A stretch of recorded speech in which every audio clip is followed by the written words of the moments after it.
Hi hello నమస్తే welcome to our channel. నేను మహాలక్ష్మి. ఆయుర్వేదం ఇవన్నీ కూడా వంటింటి చిట్కాలండి.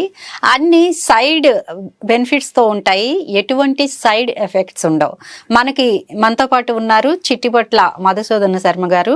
ఆయన చెప్పేవన్నీ ఆరోగ్యానికి ఎంతో మేలు చేసేవి, అది కూడా మనకు అందుబాటులో ఉండేవి. మరి వారితో మాట్లాడదాం. ఈ మధ్య కాలంలో షుగర్ అనేది ప్రతి ఒక్కరికి వస్తుంది, చిన్నపిల్లలు కూడా దీని బారిన పడుతూ ఉన్నారు. కానీ మనం రైస్ని మానేయాలా అనేది చాలా బాధాకరంగా అనిపిస్తుంది. ఎందుకంటే మనం పుట్టి పెరిగింది ఆ రైస్లోనే కాబట్టి, మరి రైస్ తింటూ షుగర్ని ఎలా కంట్రోల్ చేసుకోవచ్చో వారిని అడిగి తెలుసుకుందాం. సార్ నమస్తే అండి. నమస్తే మా. అంటే ఇప్పుడు షుగర్ వచ్చిన వాళ్ళు ముందుగా చెప్పేది రైస్లో కార్బోహైడ్రేట్ ఎక్కువగా ఉంటాయి, వాటిని అవాయిడ్ చేయండి, రైస్ని అవాయిడ్ చేయండి, అట్లాగే వైట్గా కనిపించే వాటి అన్నిటిని తినొద్దు అని చెప్తూ ఉంటారు. అన్నిటి మాటకేం కానీ రైస్ మానేయడం అనేది కొంచెం బాధగా అనిపిస్తూ ఉంటుంది. ఎందుకంటే తెలుగు వారికి ఎక్కువగా ఇష్టపడి తినేది రైసే కాబట్టి. మరి రైస్ తింటూ షుగర్ని ఎట్లా కంట్రోల్ చేసుకోవచ్చు సార్? నిజంగా చాలా మంది అడిగేటువంటి ప్రశ్న మా దైనందిన జీవితంలో ప్రాక్టీస్ లో కూడా మరి చాలా మంది అడుగుతుంటారు, సార్ కొద్దిగా రైస్ తినే మార్గం చెప్పండి సార్, జీవితాంతం అంతా రైస్ లేకపోతే మేము ఉండలేము సార్, దీనివల్ల మరింత మానసికమైనటువంటి ఇబ్బందులు పడుతున్నాం అని చెప్పేసి కూడా చాలా మంది చెప్తుంటారమ్మా. సో రైస్ తింటూ షుగర్ కంట్రోల్లో ఉంచుకునే దానికి మార్గాలు అయితే ఉన్నాయమ్మా. ఉన్నాయి, అవి నేను ఎలాగో చెప్తాను. ఈ రోజుల్లో మీరు అన్నట్లు అసలు ఈ షుగర్ వచ్చేదానికి ప్రధానమైన కారణము పిండి పదార్థాలు అధిక సేవన.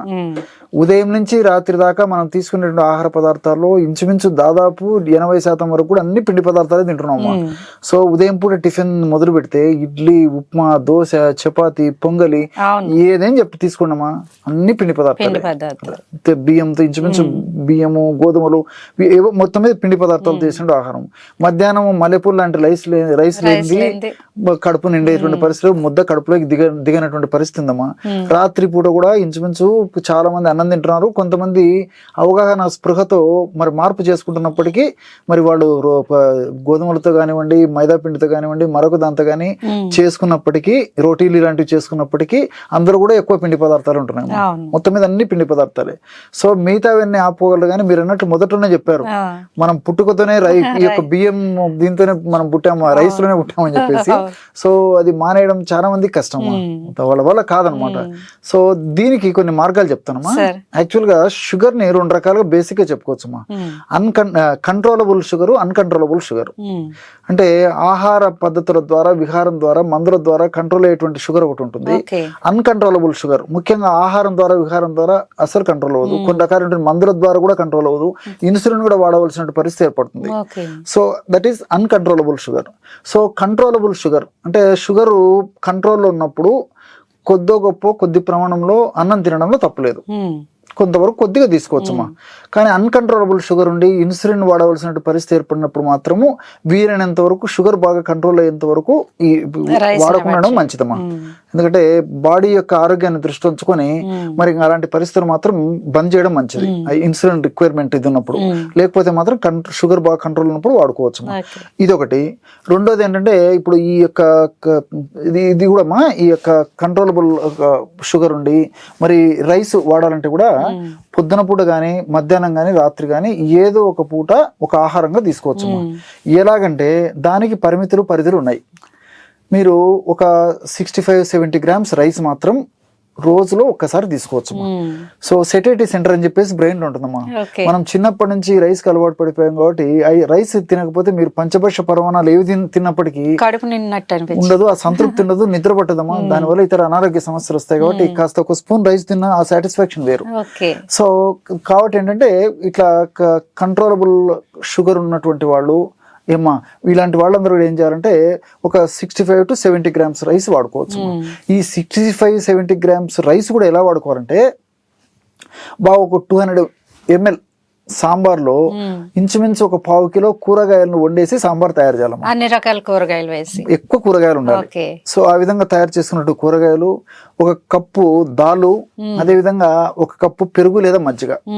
దీంతో ఒక ఆహారం ముగించాలి. ఉదయం గానీ మధ్యాహ్నం గానీ రాత్రి గానీ రాత్రి ఒక ఆహారం ఇదే ఉండాలమ్మా. సో దీనివల్ల ఏమైతుందంటే మనకి రైస్ తీసుకున్నట్టు సంతృప్తి ఉంటుంది, తర్వాత సెటైటీ సెంటర్ సంతృప్తి పడుతుంది ఏమా, దానివల్ల షుగర్ కూడా పెరగకుండా ఉంటుంది. ఎందుకంటే ఇప్పుడు మనం ఇక్కడ రైస్ కొద్దిగానే తీసుకుంటున్నాం ఒకటి, రెండవది మామూలు రైస్ తినేటప్పుడు మిగతా పదార్థాలు ఇందులో కలుపుకుంటాం, ఇక్కడ మాత్రం రివర్స్ చేయాలమ్మా, మిగతా పదార్థాల్లో రైస్ కలుపుకోవాలి, ఇది కూరలాగా వాడుకోవాలి, సాంబార్లో రైస్ కలిపేయాలి అంతేమ్మా. సో ఈ పద్ధతిలో వాడుకోవడం వల్ల ఎలాంటి ఇబ్బంది ఉండదమ్మా. సో క్షేమదాయకంగా వాడుకోవచ్చు ఏమా, దీనివల్ల ప్రాబ్లమ్స్ అయితే ఉండవు.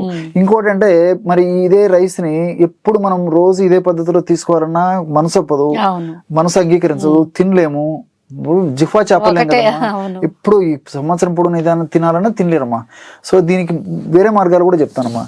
ఫర్ ఎగ్జాంపుల్ ఇప్పుడు కర్డ్ రైస్ దధ్యోదనం చేసుకుంటుంటారు, బాగా ఇష్టపూర్వకంగా బాగా తింటారు, మా పెరుగుతో బాగా ప్రిపేర్ చేసుకొని బాగా తీసుకుంటారు.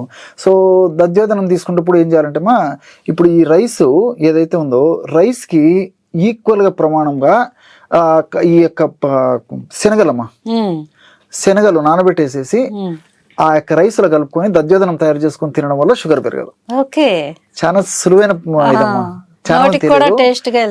ప్రోటీన్స్ ఎక్కువ ఉంటాయి కాబట్టి శనగలు. సో ఈ రైస్ ఉన్నటువంటి యొక్క కార్బోహైడ్రేట్స్ త్వరగా జీర్ణం కాకుండా ఉండేందుకు ఆ ఇక్కడ ఉన్న ప్రోటీన్స్ ఫైబర్ ఉపయోగపడతాయి. శనగల్లో ప్రోటీన్స్ ఫైబర్స్ ఎక్కువ ఉంటాయి. సో అదొకటి.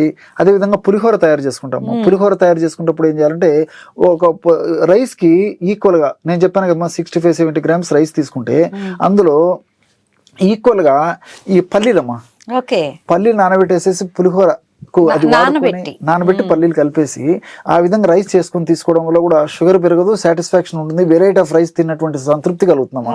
అదొకటి. తర్వాత ఇప్పుడు కిచిడి తయారు చేసుకున్నప్పుడు కూడా ఇప్పుడు ఒక భాగం రైస్ అయితే ఒక భాగం దాల్ వేసేసి అవసరమైతే ఈ రెంటికి సమానంగా కూరగాయలు ఏదన్నా అందుబాటులో ఉండి తీసుకోగలిగితే మెంతి ఆకు కూడా వేసుకోవచ్చు. ఈ పద్ధతిలో కిచిడి తయారు చేసుకుని తీసుకోవడం వల్ల కూడా చాలా సాటిస్ఫాక్షన్ ఉంటుంది, రుచికి రుచి ఉంటుంది, ఆరోగ్యానికి ఆరోగ్యంగా ఉంటుంది, షుగర్ లెవెల్స్ పెరగకుండా ఉంటాయి.